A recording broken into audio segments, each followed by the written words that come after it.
Michigan is one of more than a dozen states now suing President Donald Trump. It's in response to his executive order that aims to end birthright citizenship. Today, a group of 18 state attorneys generals, they filed a federal lawsuit to block the president's order, saying it violates the 14th Amendment. Birthright citizenship means anyone born in the U.S. is automatically an American citizen, regardless of their parents' immigration status. Trump's order would deny that constitutional right. In a statement, Michigan Attorney General Dana Nessel said, in part, quote, "It is disappointing that in the first hours of this incoming administration, the first perceived enemy President Trump has struck against is the U.S. Constitution," end quote. The president's executive order is set to take effect February 19th.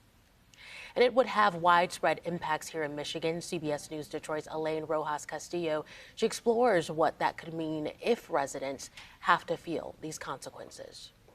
As the new Trump administration rolls out its latest wave of executive orders, one issue poses the potential for major concern: birthright citizenship.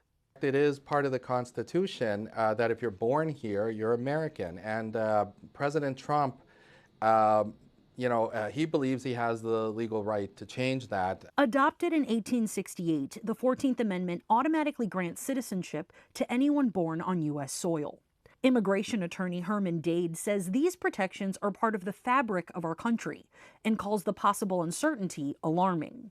I've been hearing from clients ever since Donald Trump got elected. I mean, we're talking a month or beyond that. They're just worried about their applications and they're worried about changes in the law. It's a lot of anxiety with my clients over what's to come. The response to the executive order was almost immediate, with the NAACP Legal Defense and Educational Fund joining a national complaint to fight the move.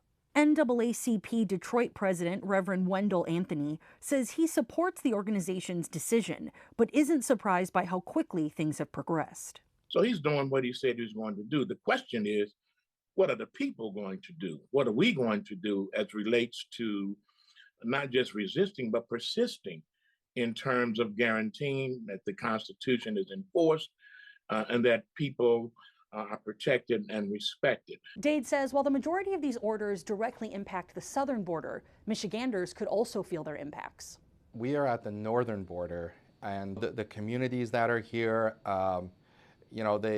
they just need to be aware of the changes and things like that, because it could be very significant. Reverend Anthony agrees and says his teams are already on the ground, working to get Detroiters engaged. Well, it's very clear that this is a serious issue, that we don't support it, that the people must reject it, and that we will see what the courts ultimately decide. But the real decision is going to be made by the people of America. In West Bloomfield, Elaine Rojas Castillo, CBS News Detroit.